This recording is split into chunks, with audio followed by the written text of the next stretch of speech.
Welcome to Book Talk. I'm Winston. I like to read good books, and you should too. Today we are talking about Recipe for Disaster by Tracy Solheim.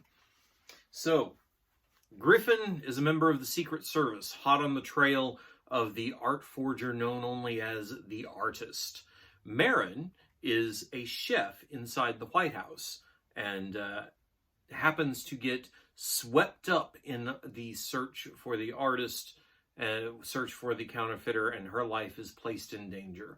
Griffin and his crew are placed in charge of her security, and that proves to be no easy task. This is a romantic suspense thriller, book one of the Men of the Secret Service. I haven't read the others in this series, but after this one, they are on my list.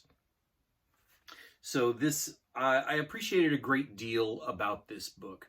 Marin is one of these characters who she lacks confidence in herself.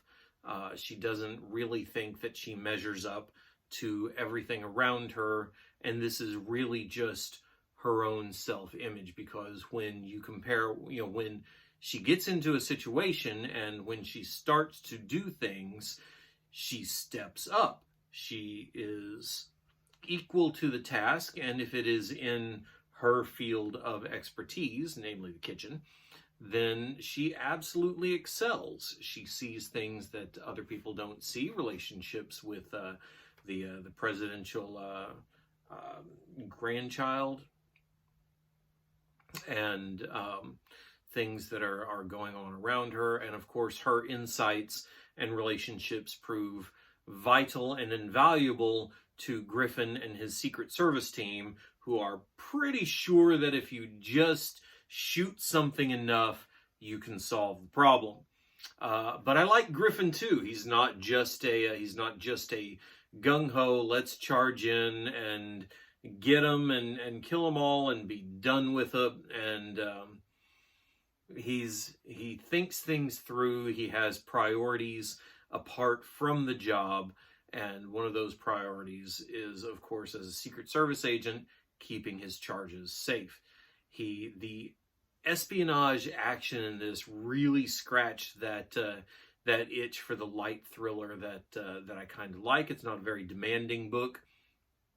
We're not hot on the trail of whodunit.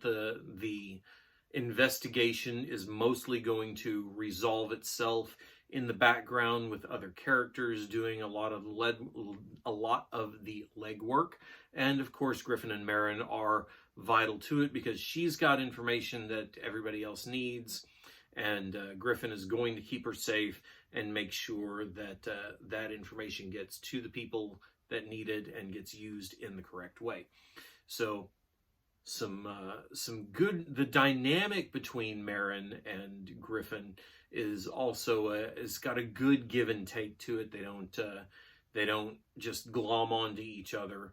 It takes them a little while to get comfortable with each other, to recognize that there is a mutual attraction there. And of course, it is a romance story. These two are going to get together, and it's just a matter of keeping them both alive until the end of the book and seeing how all that turns out. What is it going to cost Griffin to allow Marin into his life as a Secret Service agent?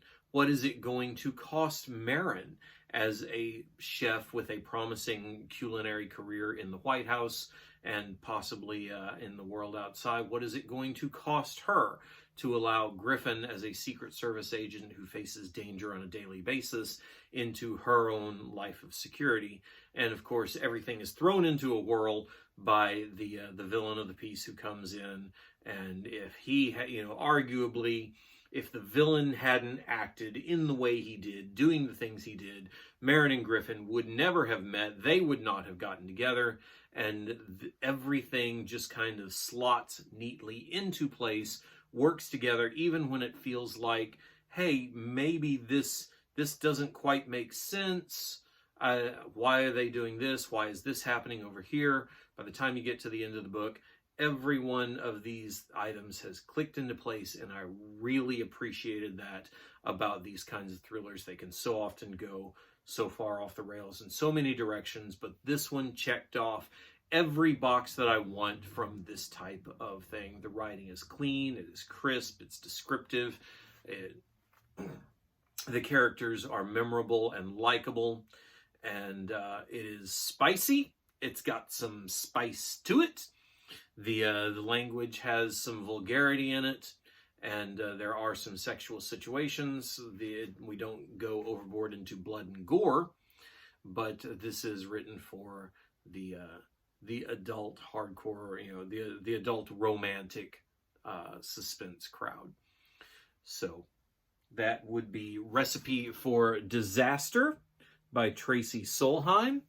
I really enjoyed this. The sequels are on my list for some point in the future. We will come back to them. So, of course, you know what your assignment is.